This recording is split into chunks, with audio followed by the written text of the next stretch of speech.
il était déjà très loin avec moi. Il n'était plus sur ce que je vivais aujourd'hui, il était sur ce qu'il allait me faire vivre.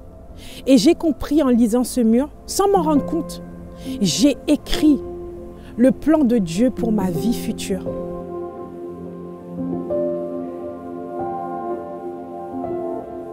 Bonjour, je m'appelle Sigrid Pierre et voici mon témoignage. Alors moi j'ai grandi dans une famille chrétienne, j'y suis depuis toute petite et j'ai parcouru mon chemin avec mon Dieu. J'ai grandi à l'église Bethel AEFPC et à 29 ans je me suis mariée et j'ai quitté mon église pour intégrer l'église de mon mari et j'ai 2 filles. Et ce que j'aimerais partager avec vous, c'est mon épreuve. Le 4 décembre 2023, on m'a diagnostiqué un cancer du sein. J'avais déjà une sorte d'inflammation au sein qui durait depuis un moment déjà. Et en faisant les examens, au fur et à mesure des examens, mon médecin me confirmait qu'il n'y avait rien de grave, que c'était juste une inflammation. Et puis à un moment donné, il décide de pousser les examens.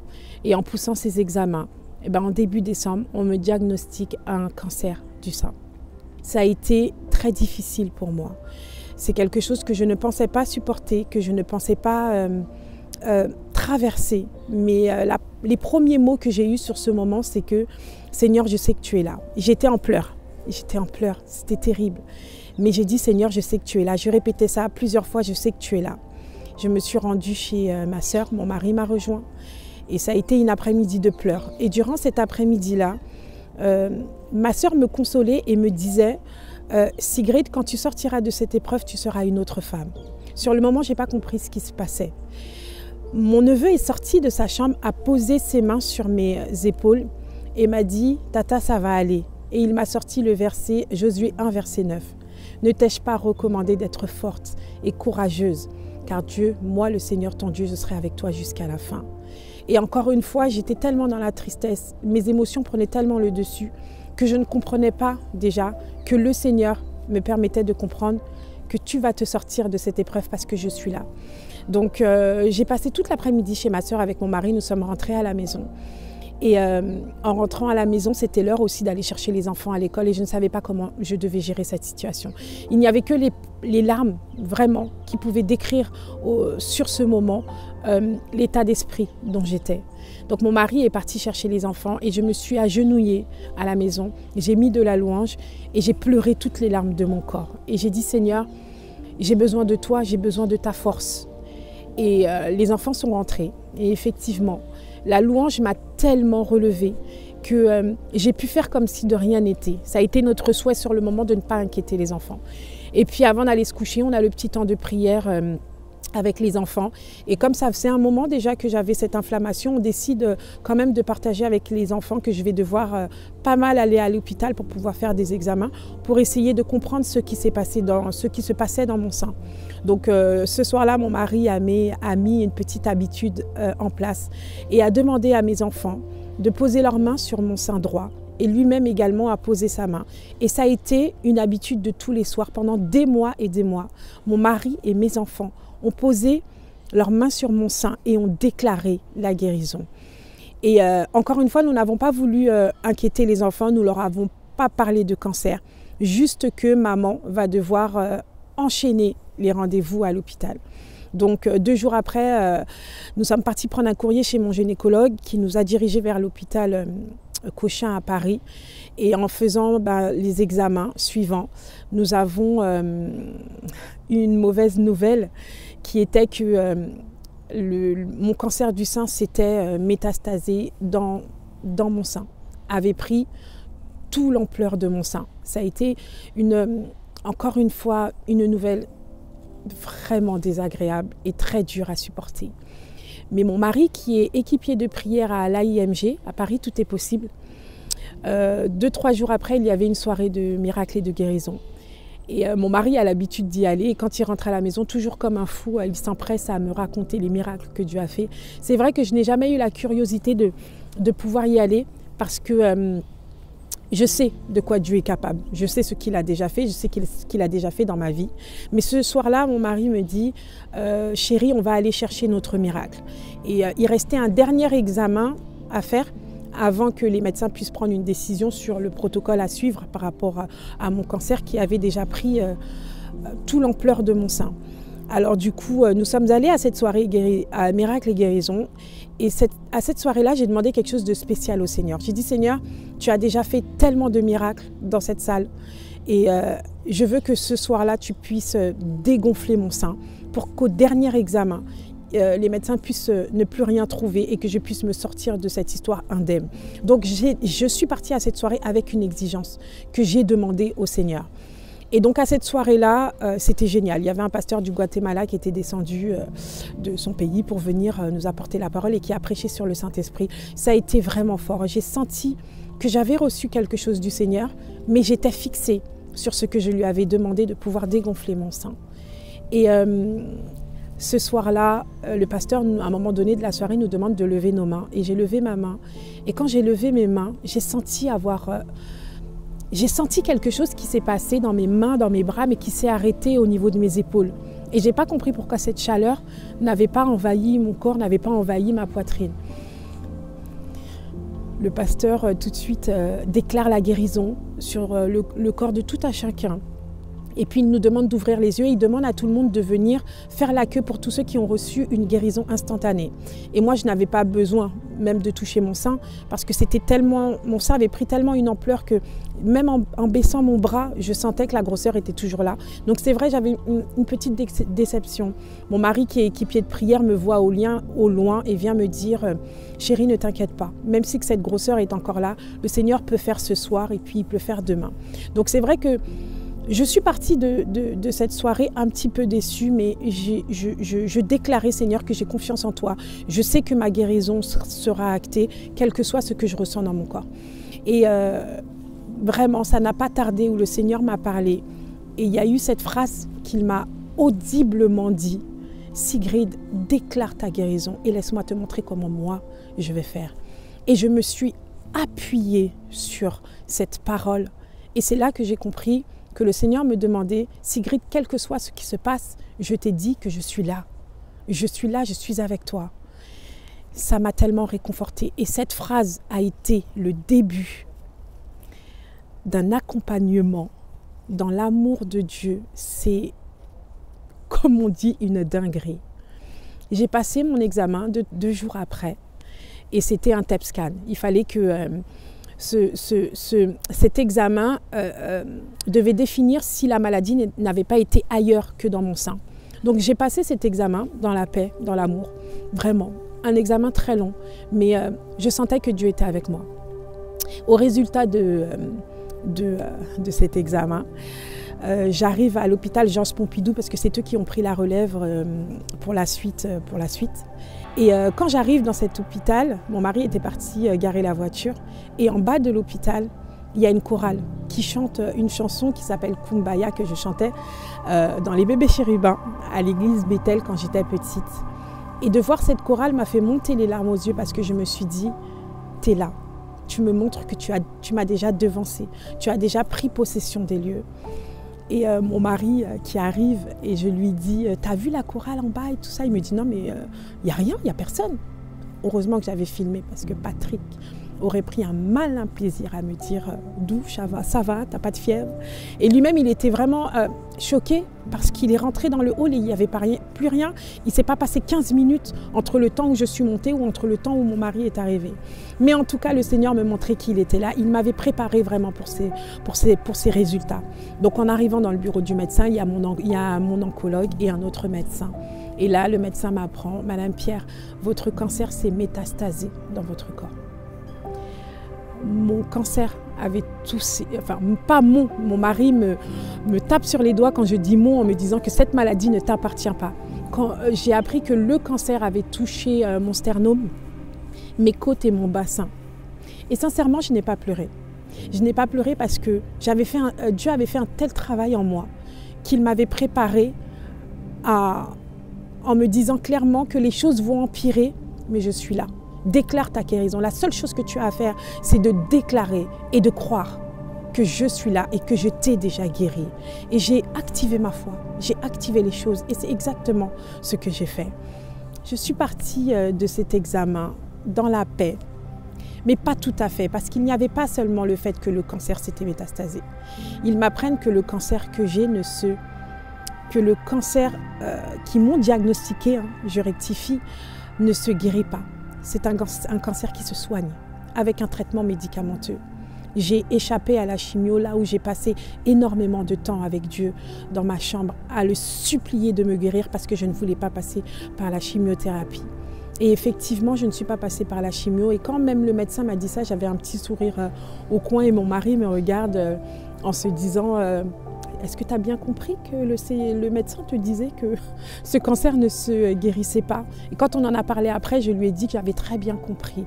Mais ce que j'ai compris, c'est que ce que j'avais demandé au Seigneur de m'éviter la chimio, il l'a fait. Et donc, elle continue, on continue dans les mauvaises nouvelles. Madame Pierre, on a trouvé ce qui nourrissait votre cancer, vos cellules cancéreuses, c'est vos hormones. Et là, elle m'apprend qu'ils vont devoir me mettre en ménopause, parce qu'il faut absolument arrêter de nourrir ces cellules cancéreuses. Et c'est vrai que là, sur le moment, je n'ai toujours pas pleuré, mais là, je n'ai pas compris. Et dans mon cœur, je disais au Seigneur, je ne comprends pas. Ça faisait déjà 1 mois que mon mari et moi, on avait arrêté toute contraception pour pouvoir refaire un enfant, parce qu'on avait demandé un enfant au Seigneur, un 3e enfant. Et là, les médecins m'apprennent clairement qu'il n'y aura pas de 3e enfant et qu'il ne fallait pas que je compte là-dessus. Donc c'est vrai que je suis repartie dans la paix, mais j'avais quand même ça en moi qui me travaillait énormément. Donc par la suite, j'ai commencé un traitement médicamenteux le 5 janvier. Un traitement où je devais avoir énormément d'effets indésirables. Oh là là là là. Et on m'a donné un sachet de médicaments que j'ai toujours et qui est intact dans ma chambre. Et vraiment, le Seigneur a permis que je puisse prendre ce traitement sans aucune séquelle. J'ai pris ce traitement à part les bouffées de chaleur du fait qu'on m'avait mise en ménopause, tout a été excellent. Mon sein a dégonflé au bout du 18e jour du traitement. Je n'avais plus d'inflammation au sein. Et mon prochain TEP scan a été le début avril. Mais entre mon début du traitement et entre le premier TEP scan, il s'est passé un truc incroyable où Dieu m'a vraiment fait comprendre que je ne suis plus sur la maladie avec toi. Je suis sur ce que je veux faire de toi. Un ami, Josué Bonhomme, est venu à la maison, un ami très cher à notre famille, est venu me visiter début janvier. Et il était vrai, je lui avais dit que je voulais lui parler. Donc, on a passé un bon moment. Et j'étais dans la joie quand il est arrivé à la maison, comme d'habitude. Et au moment où on décide de discuter, je lui apprends ce qui se passe. Et sur le moment, ça a été très dur pour lui. Je l'ai vu que ça a été très dur. Mais il m'a dit, en te voyant, je ne peux pas être triste. Parce que il est arrivé à la maison, j'étais comme d'habitude. Et donc, du coup, le lendemain, je décide de prendre de ses nouvelles aussi parce que je savais que c'était dur. Et il me dit que quand il est rentré à la maison, il a passé un temps dans la prière et Dieu lui a dit « Sigrid, Dieu ne veut pas te donner ce miracle, il veut t'en apprendre la recette. » Et ça a été le commencement de ce que j'ai traversé avec le Seigneur. Cette phrase « Sigrid, je ne veux pas te donner ce miracle, je veux t'apprendre la recette ». Le Seigneur voulait m'apprendre, voulait me faire grandir et voulait me montrer où est-ce qu'il allait m'emmener. J'ai commencé à passer énormément de temps dans la prière avec le Seigneur et j'ai commencé à construire une intimité avec lui tellement profonde que je me suis mise à noter tout ce que je traversais avec lui. Et en notant 1 feuille, 2 feuilles, 3 feuilles, j'ai commencé par la première, ce que j'avais reçu. Déclare ta guérison et laisse-moi te montrer comment moi je vais m'y prendre. Je l'ai collé sur mon mur, j'ai marqué la date. Et puis après ça, je me suis mise à coller tout de suite après. Je ne veux pas te donner ce miracle, je veux t'en apprendre la recette. Et je l'ai collé sur mon mur. Et tout ce que j'ai traversé avec le Seigneur au fur et à mesure, je l'ai collé sur mon mur. J'ai commencé à créer une intimité dans l'écriture avec Dieu que je collais sur un mur, que je lisais chaque matin, que je déclarais chaque matin. J'ai construit un mur de guérison avec le Seigneur. J'ai commencé par 1 feuille. Aujourd'hui, j'ai 2 murs et j'en continue même un 3e. De tout ce que j'ai partagé avec le Seigneur, je l'ai mis par écrit. Et à un moment donné, je me suis mise debout devant ce mur et j'ai compris que le Seigneur n'était plus sur la maladie. il était déjà très loin avec moi. Il n'était plus sur ce que je vivais aujourd'hui, il était sur ce qu'il allait me faire vivre. Et j'ai compris en lisant ce mur, sans m'en rendre compte, j'ai écrit le plan de Dieu pour ma vie future. Et c'est en me mettant debout devant ce mur que j'ai dit, Seigneur, t'es incroyable. Début avril, je vais repasser ce TEP-scan puisque je le passe tous les 3 mois. Et début avril, je vais pour repasser ce TEP-scan. Et au résultat de ce TEP-scan, j'arrive avec mon mari dans le bureau du médecin. Et elle me dit, Madame Pierre, vous n'avez aucune trace de cancer, ni dans votre corps et ni dans votre sein. Et j'étais contente, je n'ai pas explosé de joie parce que je savais déjà que j'étais guérie. Je vivais dans la guérison. Je me comportais comme quelqu'un qui était guéri. Et une fois que j'ai appris qu'il n'y avait plus de traces de cancer dans mon corps, j'ai compris que c'était le temps du témoignage. Je l'avais écrit sur mon mur. Sigrid, c'est bientôt le temps du témoignage. Et j'ai compris que ça y est, c'était le temps de témoigner. Et quand j'ai témoigné dans mon église à Paris Évangile, mon église actuelle, beaucoup de personnes étaient vraiment choquées et étaient en pleurs de savoir par où j'étais passée. Mais une sœur de l'église est venue me voir à la fin et m'a dit, Sigrid, je suis agréablement surprise. Tu étais à l'église tous les dimanches. Tu étais toujours belle, toujours bien coquette. Elle m'a même dit, tu sentais bon. Merci. Mais elle m'a dit, tu n'as rien laissé paraître. Et je lui ai dit que ça n'a pas été difficile pour moi de ne rien laisser paraître parce que j'étais guérie. Et une chanson que je chante en ce moment qui dit « Saint-Esprit repousse les limites de ma foi, apprends-moi à marcher sur l'eau ». Le Seigneur m'a dit « Sigrid, marche dans le vide ». Et au début, je lui disais « Seigneur, c'est trop compliqué pour moi ». Et c'est pas que j'ai pas confiance en toi, c'est que j'ai juste peur que je tombe et que tu me laisses tomber bas et que tu me rattrapes à la dernière minute et qu'entre-temps, mon cœur, il lâche. Et le Seigneur m'a dit « Essaye, tu vas voir ». Et quand j'ai posé mon pied dans le vide, le Seigneur m'a mis un carreau tout de suite en dessous. Et j'ai posé le deuxième. Et il en a mis un deuxième. Et il y a un moment, il m'a envoyé une corde. Et puis j'ai pu tenir cette corde. Il m'a envoyé une échelle. Et puis j'ai pu monter cette échelle. Ce mur de guérison que j'avais construit avec le Seigneur m'a permis de marcher sur l'eau, de marcher dans la foi, d'activer quelque chose dans ma vie qui m'a propulsé à la destinée que le Seigneur avait pour moi. Il avait préparé un ministère spécialement pour moi. Et Dieu ne m'a pas donné cette maladie pour que je comprenne ça. Dieu m'a dit, cette histoire que le Satan a voulu emmener dans ta vie, moi je vais t'en sortir, mais la manière dont je vais t'en sortir, je veux te faire rentrer dans la destinée et dans le plan que moi j'avais déjà écrit pour toi. Et il a emmené mon mari, il a emmené mes enfants, parce que mes enfants ont été dans cette foi. Ma fille, la première fois qu'elle a posé sa main sur mon sein, elle a dit « Seigneur, je déclare la guérison et je sais qu'il n'y aura pas de traitement ». Quand il y a eu un traitement, on a dû faire une étude biblique avec les filles pour expliquer aux filles que le Seigneur guérit d'une manière différente. Il utilise plein de circonstances aujourd'hui pour nous emmener à la guérison. J'ai appris beaucoup. Dans cette épreuve, j'ai appris beaucoup. Il y a quelque chose qui a été activé dans ma vie. J'ai toujours été une fille de foi, j'ai toujours eu la foi. Et dans cette épreuve où le Seigneur me disait Sigrid, je ne veux pas te donner ce miracle, je veux t'en apprendre la recette, j'ai compris qu'il m'apprenait la recette pour que moi je puisse apprendre cette recette aux autres. Qu'il puisse m'utiliser moi pour apprendre cette recette aux autres. Et aujourd'hui, je sais que je suis capable, mais il fut un temps, je ne pensais pas que j'étais capable. Je ne pensais même pas que j'étais capable de parler en public. Aujourd'hui, on m'invite dans des conférences, on m'invite dans des tech shows, on m'invite dans des podcasts.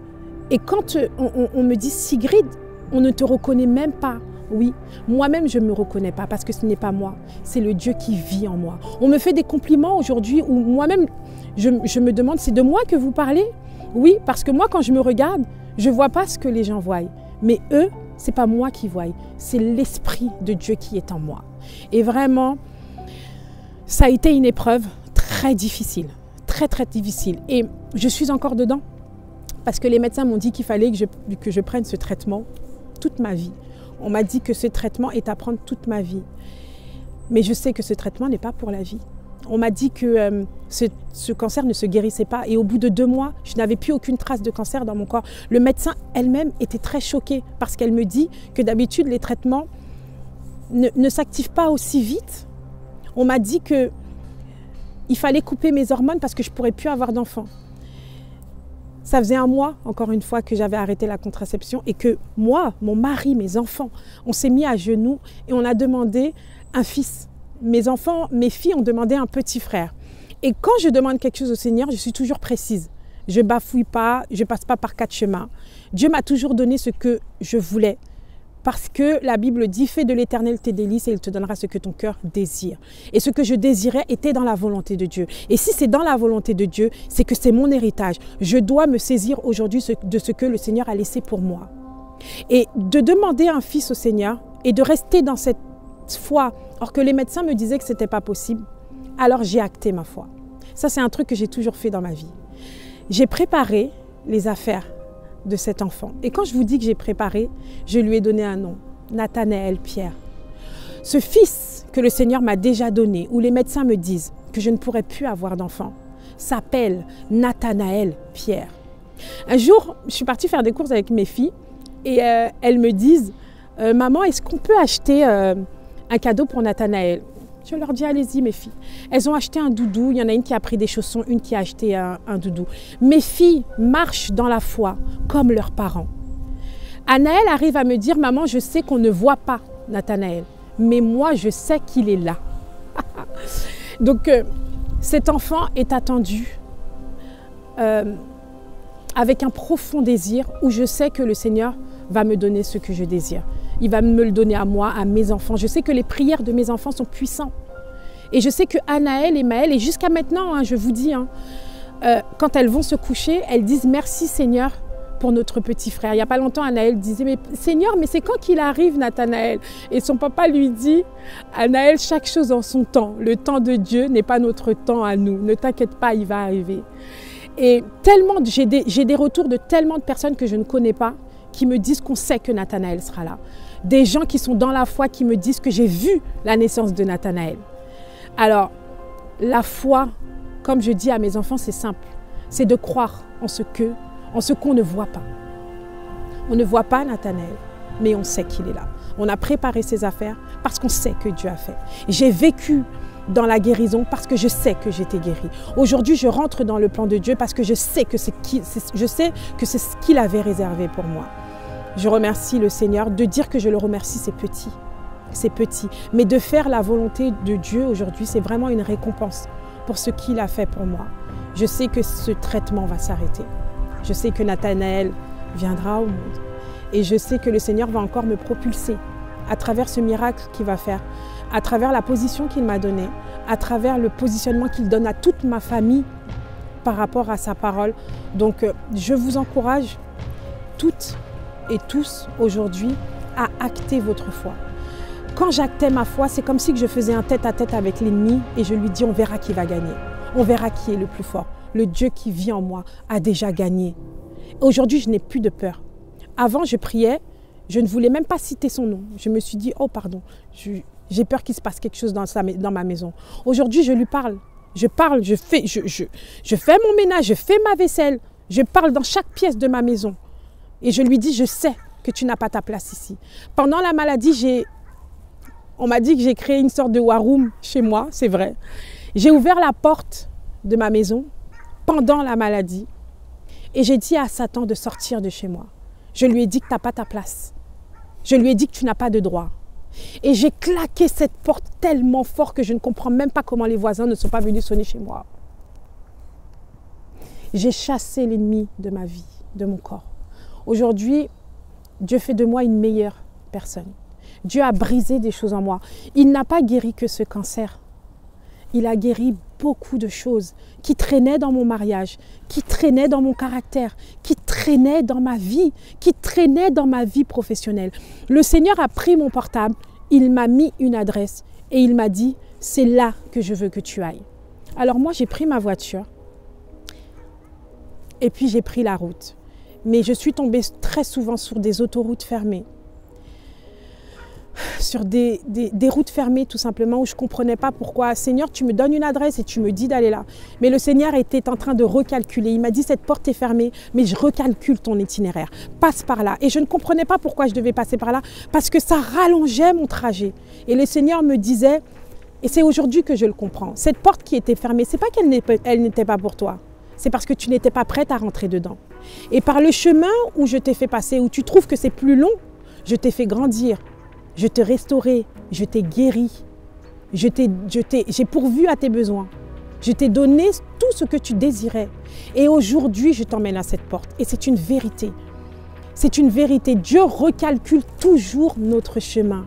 Dieu n'a pas un plan pour nous. Quelque chose ne marche pas. Dieu a un deuxième plan. Souvent, on dit, je suis passé à côté du plan que Dieu a fait pour moi. Vous n'êtes pas passé à côté du plan que Dieu avait pour vous.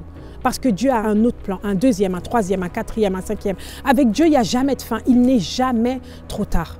Ce plan que j'ai imagé tout simplement dans ma tête, je me suis rendu compte que le Seigneur m'a fait passer par tellement de chemins, que ce soit dans ma vie professionnelle, que ce soit dans mes finances, que ce soit dans mon mariage. Il y a un moment donné, dans mon mariage, j'étais dans ma voiture et j'ai voulu faire demi-tour. Il y a un moment donné, je suis tombée en panne et je me suis dit, je ne répare pas ma voiture. Il y a un moment donné, je n'ai pas voulu réparer mon mariage. Mais le Seigneur a toujours fait en sorte que c'est moi qui t'emmène, c'est moi qui décide. Si tu passes par là, même si c'est difficile, c'est pour ton bien, parce que demain sera meilleur. J'ai un mari qui n'a jamais accepté ni la séparation, ni le fait qu'à un moment donné, je voulais faire demi-tour. Lui-même, je suis tombée en panne et puis il est venu, c'est lui-même qui a poussé la voiture. Ça a été une grâce pour moi aujourd'hui, et c'est très difficile de le dire, d'être passée par cette épreuve du cancer. Ça a été très difficile. Je suis aide-soignante, je suis dans le médical, je sais ce que c'est un cancer métastasé dans plusieurs parties de son corps. J'ai vu la mort, je me voyais partir, je me voyais laisser mes enfants. Et j'ai passé tellement de temps à pleurer, ou même quand j'ai une phrase que j'ai écrite sur ce mur, Sigrid, c'est moi qui sèche tes larmes.